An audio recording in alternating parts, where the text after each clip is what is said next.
John here from JON'S Do It Yourself. I was asked to build an American flag coin display. Now I have yet to build an American flag. I've built quite a few coin displays, but one thing I always do is put shelves in them. Now I didn't think a American flag would look good with the little shelves on it. I think it's too much of a distractor. So I have seen a display where somebody used bullets to actually hold the coin, and I thought, how cool would that be? So I'll incorporate the bullets into the flag. Now my favorite flags when I see them are the burnt flag look. So this will be my first attempt at a flag in general, but I'm going to make this a burnt flag look with bullets, and we'll see how this comes out. So let's get cutting. So I know viewers always hate it when I say I use scrap wood because I don't tell them what to buy. So here I actually bought a 1x8 and then cut it in half. The first thing I did was guesstimate how wide I wanted my stripes. Yes, I am making this up as I go along, but that's going to change here in a few moments when I learn I really don't know the dimensions of an American flag. So guessing, I thought that 1.5-inch stripes would be good, and the entire flag would look good at 3 feet long. My first cut was to cut one of the boards down to 3 feet. Then I took that board and ran it across the table saw at my previous measurement of 1.5 inches. We are working on the stripes now. So laying these out, I knew I was going to cut these in half and ended up with 5 pieces here. After cutting these in half, I will have a total of 10 stripes. So I need to go back and cut 2 more off the leftover board. And if you're following along, I actually cut 3 in case there is an issue with a knot or just one doesn't look good grain-wise. Okay, now I have 8 stripes, and when these are cut in half, it will give me 16 to work with. Okay, really important. Although each one of these is only 1.5 inches wide exactly due to cutting them on the table saw, one side is slightly smaller, but without paying attention they all look the same size. So what I am doing here is ensuring that I'm looking at the 1.5-inch face. This is why you see me placing a mark on each one. This way I don't screw it up and cut the wrong face when I get over to the table saw. I cut each one perfectly in half, remembering to have my X's face up. Now I can ensure that all my cut pieces are identical. After laying out all the pieces that I want and ensuring that I am working with 13 stripes, I look through them to find which ones have the best grain for display. The plain ones I move to the top since I will be cutting the blue union out of them. Like I said earlier in this video, this is where I realized I did not know exactly what the real dimensions of a flag were, and was completely unsure how long and wide the blue union was in relation to my 3-foot-long flag now. So real quick, I went online and found a site that will do the math for you. Now I have already decided that this flag was going to be 3 feet long, so I punched in 36 inches to see what the calculation would give me. This is where I realized that I got really lucky with the width of the stripes. Calculator says they need to be 1.457 inches wide. I don't think anybody will notice the extra 1/16 on each stripe, and it certainly won't hurt to give more space between the coins. You can find a link to this site in the description. The union height is irrelevant because it needs to match the width of the 7 stripes. But the one you need to be concerned about is the union length. And our calculator says 14.4 inches. So make the mark and ensure all your stripes are aligned. Then draw your line all the way across the face. Take those boards to the miter saw and cut your line. Make sure that you are cutting to the left side of the drawn line so you get your full 14.4 inches. After you make your cut, go ahead and lay out all your pieces, put your flag together, and make sure that everything looks good up to this point. My next step is to break out the router table. What I want to accomplish here is a very slight bevel on each board to make sure each stripe is distinguishable from each other. I know what you're thinking. John, each one is going to have an alternating color, right?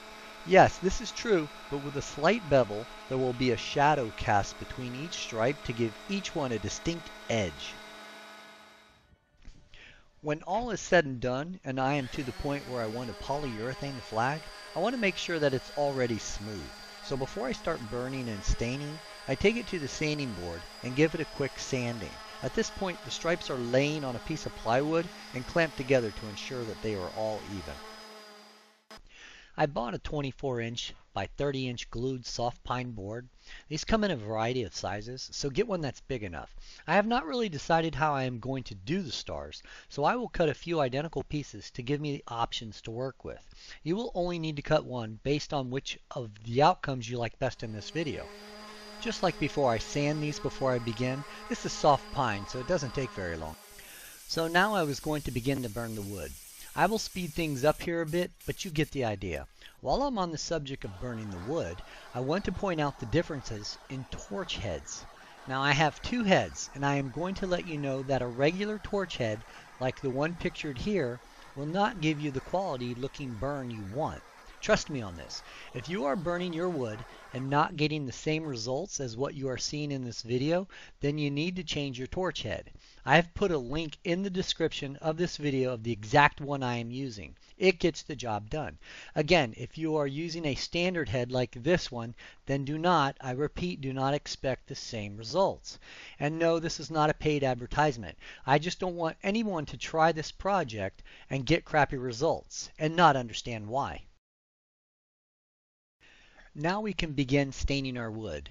For the union, I will use Minwax stain. It's called Navy 286. I think I got this can at Lowe's. For the red stripes, I chose Varathane Barn Red, mostly because I already had a can of it from another project, but I thought with the burnt wood it would be just the touch of red that I needed. When I finished with the red and blue stain, I was about to begin with the marshmallow white. This is where I stopped and made a command decision. I thought the natural wood color looked fantastic, but this was my decision, and if you want to continue on with the white, go ahead and stain your stripes now. The next step in this process was to drill out my bullet holes. Before I did this, I needed to know how far apart the bullets needed to be. I grabbed a piece of scrap wood, and on my first set of marks, I made them 1 inch apart. The second, 3/4 of an inch apart, and then my last marks were 1 1/4 inches apart. The next thing you need to do is find a drill bit with the same circumference as the bullet. Once you do that, you can begin drilling out your marks. Now the importance of this step has a lot to do with the size of your flag. What I come up with, or my results, might not be the same as yours. So you might not want to skip this step. So I played around with 4 different size coins. I wanted to see how they all looked on the bullets. Remember, I am only looking at the spacing between the bullets that the coin is resting on, not the distance between each pair of bullets. I will lay that out on the flag and see how that looks after I choose my distance. Overall, I like the way that the coins look on the bullets that were 1 inch apart. So that's what I'm going to go with. I decided that the coins would look best on the white stripes, so I laid out 1 complete set of pairs to see if the distance between them would look good. Then I did the same on a full stripe, not shortened by the union. The key to your layout is a little bit of space on each end, and to ensure that the short stripes align with the long stripes where they begin at the union. Okay, I bought a bag of empty 9mm bullets online. These were very cheap and took no time at all to arrive. My issue was that I did not order enough. So here's me actually figuring out my spacing between each set of bullets and then doing the math to see how many I needed. So my first order of bullets was only a bag of 100. Then I realized that I would need an extra 32 bullets. So before I even moved on, I went inside and ordered another bag. We are only talking $4 here, so learn from my mistake and spend the $8 and get about 200. This will cover anything you need.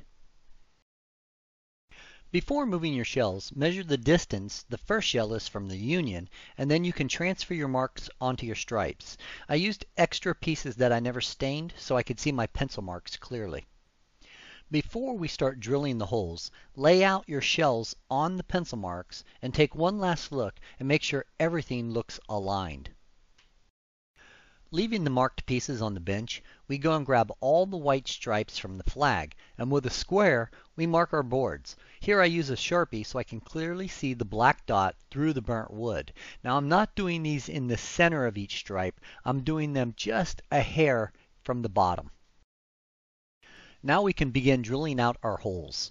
Yes, you can use a standard drill with a collar on your drill bit, but if you have a drill press, even better. set your drill press to stop at a certain depth. I made all my holes a 1/4 inch deep. If you have a drill press, table, and fence, this will speed up your process immensely and ensure all your holes are perfectly aligned in each stripe. Starting at the right side of the stripes, drill out 1 hole on each stripe at a time, using the stop block on your table. After each hole is drilled, move your block and continue drilling only 1 hole on each stripe. Continue to move your block, drilling 1 hole on each stripe at a time, because this will ensure that all of your bullets will be perfectly aligned. Nothing will catch viewers' eyes quicker than a deviation in the alignment of the bullets. So take your time on this. You don't need to rush it. Now yes, they only make these tables so big and your stop block will only go so far, in a do-it-yourselfer's garage that is. So this is where we need to improvise and make things up as we go along. When you run out of railing for your block, simply clamp down a board on the back of the fence and then continue with clamping your improvised stop block to the board. This should work just as well. Eventually you can turn your stripes around and place your stop block back on your fence. Make sure you put the drill bit in a hole and reset your fence to keep your alignment and distance from the fence. Then you can begin and continue on drilling. With all my holes done, I check it over and ensure everything looks good. I'm happy that all my holes look aligned. This next step is overkill. I do a little bit of overkill on all my projects, maybe because it's that I'm getting near the end and I am just making up excuses to cut more wood. But instead of just gluing these boards together, which is what I suggest you do, I take it one step further and I cut biscuit slots in all the stripes. I simply flip the flag over and make marks between the stripes for alignment for the biscuit joiner.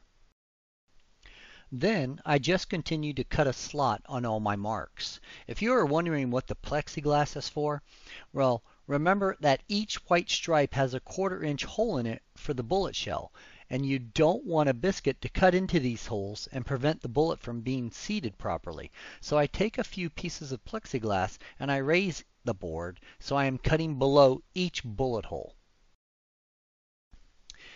Now we can glue the project together. I take a can of biscuits and I put some glue on the edge and insert a biscuit into each slot. Have the stripes already sitting on your clamps to save yourself some time. Notice that I have a board clamped to the table. This is to ensure that you keep the edge of the flag aligned and not just hope that the biscuits align the stripes, because remember, you got to keep those bullets exactly in alignment. After you crank down tightly, go ahead and clean up any glue that has squeezed out. Going back to the union, I had a couple of thoughts running through my head, so let's try them all and see which one looks best. I take a thin piece of birch and I trace out the size of the union on it and move over to the table saw and cut it out. Then I grab some white stain and quickly stain the birch. From there, I run it through the laser and cut out the pattern of stars. I take the inverse of what I just cut and clamp it back down on the blue union. Then I take each star that was cut free and I place a small dab of glue on each one and place it back into the silhouette. Once dry, you can pull up your outer silhouette and apply pressure to all sides evenly to avoid pulling up any of your stars. And as you can see, I lost one here that I will now have to re-glue. So here is how the first attempt looks. What do you think? I would love to hear your comments below, because I almost went with this look, but there was something too white about the stars, and I did not like how they rose above the rest of the flag. So giving this some thought and thinking that if I used a torch to dry out one side of each board, there might be a chance that the other side, being a little wet, could cause warping. So I took a second to go ahead and burn the other side of the flag to prevent this. Just a little preventative maintenance. You might not need it with the biscuits though. I took the other board and ran it through the CNC. Each star was only about 1/8 inch deep.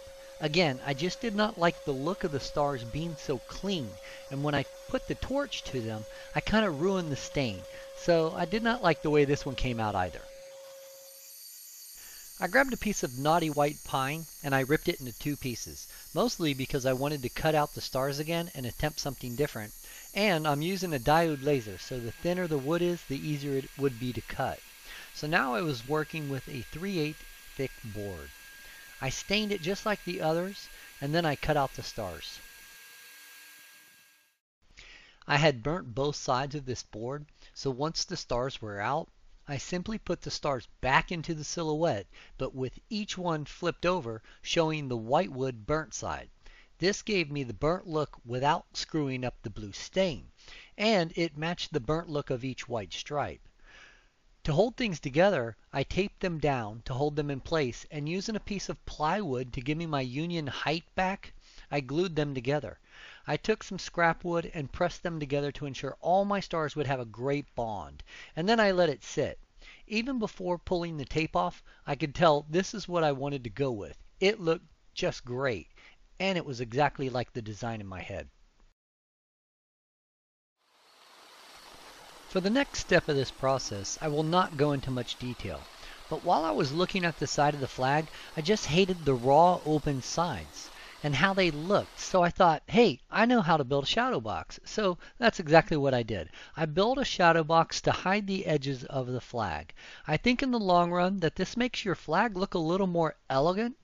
So I did not intend to do this when I started, but that's what happens when you make things up as you go along. So if you want to see how I build the frame for this shadow box, this is probably not the video for you. I have countless other videos to show you all the tips and tricks and the process for creating an entire frame and shadow box. A couple of things to know about this frame. It's only 1/4 of an inch higher than the flag. It is African walnut, and I did not stain it. I rubbed on some teak oil. Remember, if you're going to use teak oil, you need to sand all the way up to a minimum of 400 grit to ensure you get the best shine. Just like a display board, throw down some glue and put your flag on top of it. Then use your frame to make sure your flag is centered by placing it firmly in the back plate rabbet. While the flag is drying, you can glue your frame together, place some staples in it to hold it in place, and then just let it dry. Since there is no glass and nothing to remove, go ahead and staple down your back plate to the frame. Then flip it over and attach your hanging brackets. You need to do this before you place any of your bullets into the flag, because if you don't, then your bullets might get moved or have bad angles on them when you're done. The last step of this project is installing the bullets. Take wood glue and put a small bead in each hole. Take your time and be careful not to get it anywhere else outside of the hole. Then, with a rubber mallet, tap in the bullet shells. Use a small piece of wood to make sure all the bullets share the same straight up and down angle. And that's it, you're all done. Hang it on the wall and add your coins. So what do you think? Not bad for my first flag attempt. Would love to hear your comments below. Did you like the union I chose, or would you have gone with the raised star look? As always, thanks for watching, and hit that subscribe button.